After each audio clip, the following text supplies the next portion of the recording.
All right, let's talk about a movie that literally changed the landscape of cinema forever.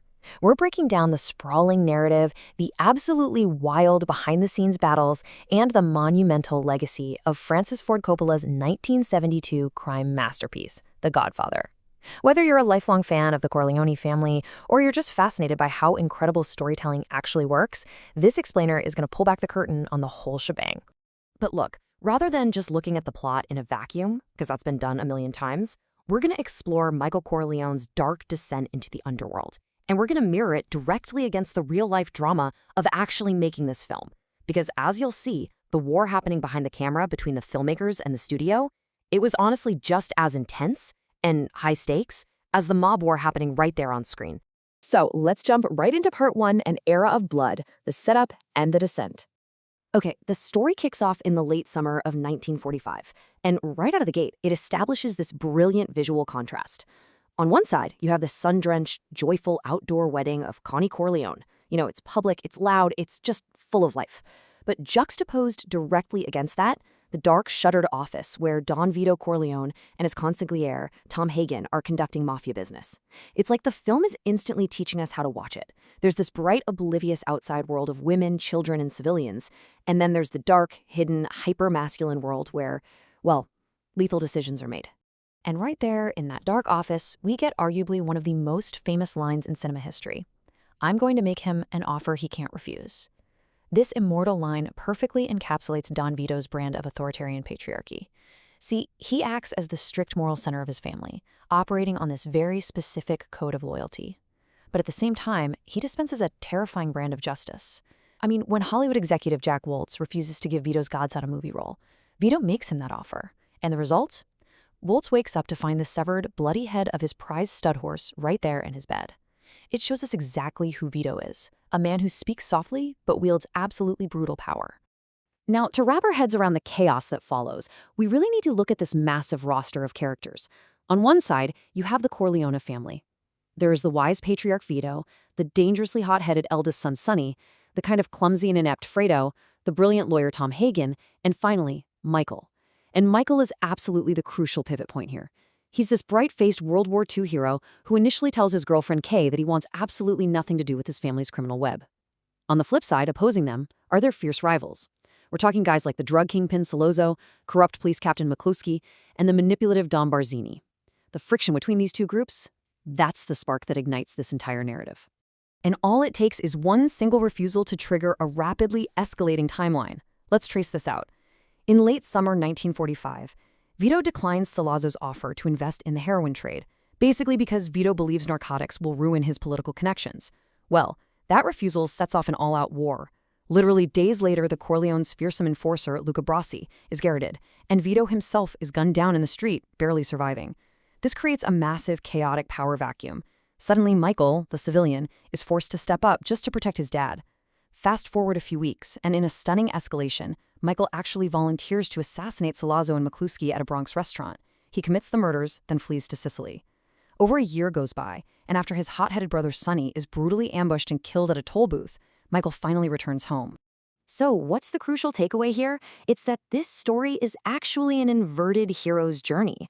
We aren't watching a bad guy find a redemption and become good. We are watching a fundamentally good man become something terrifying.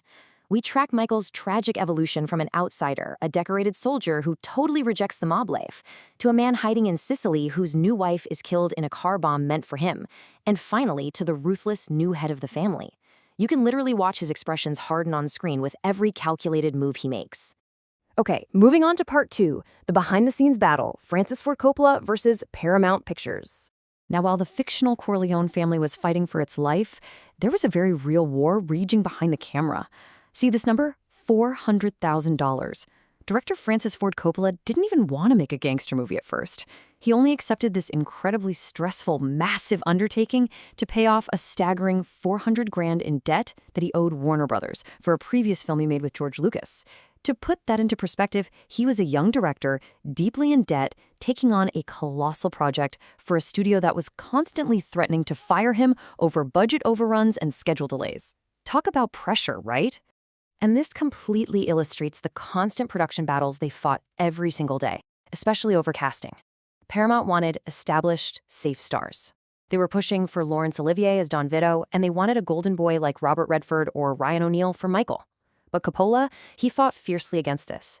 He insisted on casting Al Pacino, who was relatively unknown at the time and frankly considered too short by the studio, and Marlon Brando, who had a terrible reputation in Hollywood for causing production delays. It got so heated that Coppola literally had to threaten to quit just to get Pacino, and he had to make Brando shoot a screen test and agree to a major pay cut just to get him in the door. No way would a studio do that today. But Coppola's relentless fight wasn't just about the actors. It was about absolute authenticity and gritty shock value. And nothing exemplifies this better than the infamous horsehead scene. Guys, that wasn't a Hollywood prop.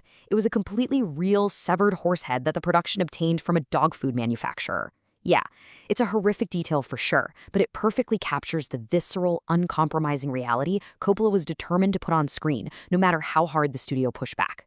Which brings us to part 3. The climax and the purge, a new era for the Corleone family. Let's fast forward a bit to 1955. Vito Corleone has passed away after suffering a fatal heart attack while playing with his grandson in his tomato garden. The old guard is officially gone. Michael steps up to lead, and this sets the stage for what is easily one of the most chilling sequences in all of cinema, the baptism purge. As Michael stands as godfather to his sister Connie's baby, literally speaking the holy words to renounce Satan at the altar, Coppola crosscuts to Corleone hitmen simultaneously assassinating the rival dons of the 5 families. Even internal traitors, like Mo Green out in Vegas and the treacherous Capo Tessio, are systematically eliminated to clean house. This sequence is just an absolute masterclass in dramatic irony. Michael is securing his family's absolute power through a massive, calculated wave of murder, all while using a sacred religious sacrament as his rock-solid alibi. And the whole plot concludes on such a haunting final note. After having his own brother-in-law, Carlo, strangled for his role in Sonny's death, Michael is confronted by his wife, Kay. She asks him, point blank, if he is responsible for the murders. Michael looks her right in the eye and coldly lies. He denies the whole thing. As Kay steps out of his office, clearly relieved by the lie, Michael's capos enter. They kiss his hand, they address him with his brand new title, Don Corleone. And then the office door shuts directly in her face. It is a brilliant visual metaphor. She and the innocence she represents are trapped outside his dark world forever. His ruthless transformation is officially complete. Finally, let's look at part 4, a cinematic earthquake, the artistic legacy of a masterpiece. Released in March 1972, this arduous, unbelievably stressful production somehow achieved a miracle. It transformed Mario Puzo's violent, kinda trashy pulp bestseller into an alchemical masterpiece of Shakespearean proportions. I mean, the legacy and achievements here are just staggering. At the box office, it shattered records, becoming the highest-grossing film of its time until Jaws came along 3 years later. During award season, it swept up 3 Academy Awards: Best Picture, Best Adapted Screenplay, and Best Actor for Marlon Brando, who famously made headlines by actually declining his Oscar. Throw in 5 Golden Globes and a permanent spot at the absolute top of global movie rankings, like number 2 on the AFI list and number 2 on IMDb. The cultural impact was a real game changer, and it was permanent. And you know, a huge part of this monumental success was the unprecedented perspective it offered, which was brought to life by Gordon Willis's unbelievable cinematography. Willis utilized this brilliant visual scheme of amber-tinted light and deep shadow. The film actually forces us to sympathize with essentially evil men, but it does so by literally obscuring their violent, hypermasculine mafia world in cinematic darkness. When these guys conduct their lethal business, they are in dark, shuttered rooms, far, far away from the bright outdoor world. Coppola also used what's called open framing. This lets our eyes naturally wander the frame and explore this dark world, rather than forcing our focus with cheap, manipulative close-ups. It completely elevated the entire crime genre into high art. So, as we wrap up, I want to leave you with this question to ponder. Is The Godfather merely a gangster movie, or is it a nightmare vision of the dark side of the American dream? Ultimately, what makes the film so hauntingly realistic is that there's no moral cleansing at the end. The bad guys don't go to jail, the hero doesn't find redemption, the ruthless family business simply marches on, stronger and colder than before. We're left to wonder if the tragedy of the Corleone family is actually a terrifying, unvarnished reflection of ruthless capitalism itself. Think about that the next time you watch that door shut on Kay. Thanks for joining me on this explainer, and keep questioning what's in the frame.